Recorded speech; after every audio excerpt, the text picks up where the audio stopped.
क्या आप जानते हैं टोनी ने कुल कितने खलनायक बनाए हैं?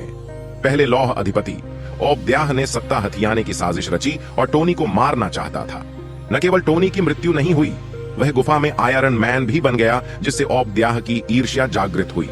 उसने न केवल मार्क 1 के आधार पर कवच का पुनर्निर्माण किया, लेकिन टोनी की छाती से रिएक्टर भी चुरा लिया और टोनी के साथ चाचा भतीजे की लड़ाई का मंचन किया।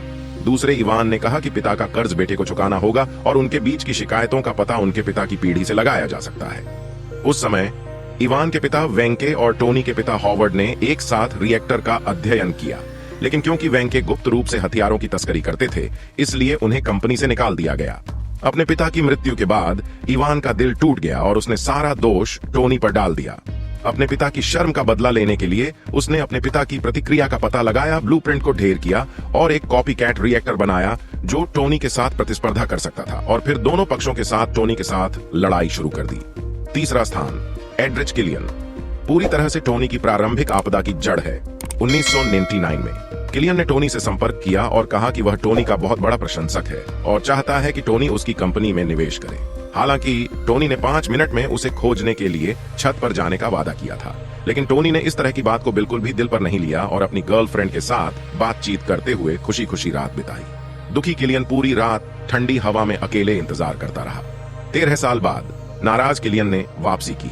न केवल उसने अपनी एक कंपनी को महान बनाया, बल्कि उसे एक्सट्रीमिस्ट वायरस भी मिला। अब वह टोनी को मारना चाहता है, राष्ट्रपति को मारना चाहता है और दुनिया को नष्ट करना चाहता है। दुष्ट युद्ध शुरू होता है। सौभाग्य से टोनी की प्रेमिका पेपर ने समय पर कार्रवाई की और किलियन को हराकर साजिश को समाप्त कर दिया। चौथा, गिद्ध एवेंजर्स 1 में न्यूयॉर्क की लड़ाई के बाद गिद्ध मूल रूप से युद्ध के बाद के सफाई कार्य में लगा हुआ था, लेकिन स्टार्क इंडस्ट्रीज और संघीय सरकार के बीच एक संयुक्त उद्यम ने इसे अपने कब्जे में ले लिया। गिद्ध की नौकरी छीन ली गई। समर्थन देने के लिए उनका परिवार गिद्ध एक नया हथियार तस्करी अभियान शुरू हुआ। हालांकि आयरन मैन के जैविक पुत्र के रूप में स्पाइडर मैन ने गंदगी को साफ करने की पहल की। उसने न केवल गिद्ध को सफलतापूर्वक रोका, बल्कि उसने व्यक्तिगत रूप से अपने ससुर को भी जेल भेज दिया। पांचवां रहस्यमय ग्राम एक और कर्ज चुकाने वाला खलनायक बेकर है, जो स्टार बन जाता है। ग्राम कॉर्पोरेशन में एक वैज्ञानिक, उन्होंने अपना पूरा जीवन होलोग्राफिक प्रणाली का आविष्कार करने में बिताया, लेकिन टोनी ने उन्हें अस्वीकार कर दिया और निकाल दिया। टोनी की मृत्यु के बाद बेकर ने एक टीम बनाई और टीम के अधिकांश सदस्यों को टोनी की कंपनी से निकाल दिया गया। उन्होंने स्पाइडर मैन की आंखों को धोखा देने के लिए प्रक्षेपण तकनीक का इस्तेमाल किया और लंदन में स्पाइडर मैन के साथ लड़ाई शुरू करने के लिए ड्रोन जुटाए। हालांकि स्पाइडर मैन ने अंततः अपनी आंखें वापस पा ली, फिर भी चालाक मिस्टीरियो ने स्पाइडर मैन को धोखा दिया। उसने लिटिल स्पाइडर की पहचान दुनिया के सामने प्रकट की, लिटिल स्पाइडर को पूरी तरह से रसातल में खींच लिया। छठा स्थान, अल्ट्रॉन। प्रारंभ में टोनी ने दुनिया की रक्षा के लिए अल्ट्रॉन का निर्माण किया, लेकिन उसे उम्मीद नहीं थी कि अल्ट्रॉन व्यक्तिपरक चेतना के साथ पैदा हुआ था।